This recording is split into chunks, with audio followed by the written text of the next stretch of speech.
You mentioned George, obviously. You know, Star Wars is coming out on Blu-ray, and he's gone back and he's changed some stuff, and it's caused kind of a hubbub with some people. Anyone? I'm curious, as a filmmaker, just your thoughts on your own work. Do you ever feel the temptation to go in and change things, or do you see it as sort of a finished document? It's a little hot topic, isn't it? Let me put it this way. You know, George does what he does because there's only one George Lucas, and thank God for that. He's the greatest person I've ever worked with as a filmmaker collaborator, and he's a conceptual genius, and he puts together these amazing stories, and he's great at what he does. And my feeling is he can do anything he wants with his movies because they're his movies, and we wouldn't have been raised with Star Wars or Indiana Jones had it not been for George. So what he does with his films is great.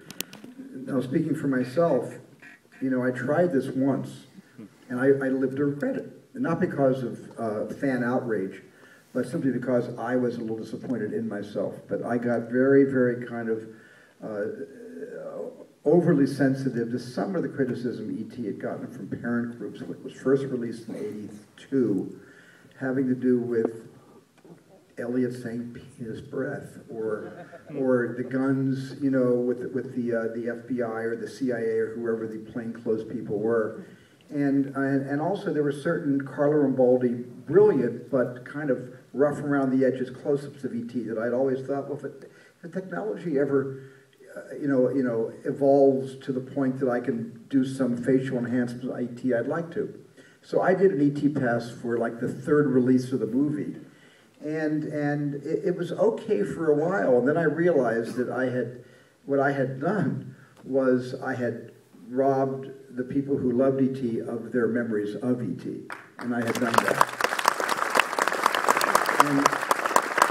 And my only contrition that I could possibly do, because I felt bad about that, the only contrition that I really performed was when E.T. came out on DVD for the first time. I asked Universal, didn't ask Universal, I said, you're going to do this, or we're not going to release this on DVD. You have to come out for the same price of one DVD. You have to put two movies in the box, and one movie will be the 1982 version, and the other version will be the enhanced, digitally enhanced version. So you got that.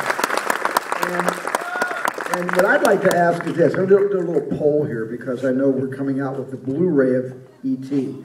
If I came out with just one E.T. on Blu-ray, 1982, would anybody object to that? No! Okay, then so be it.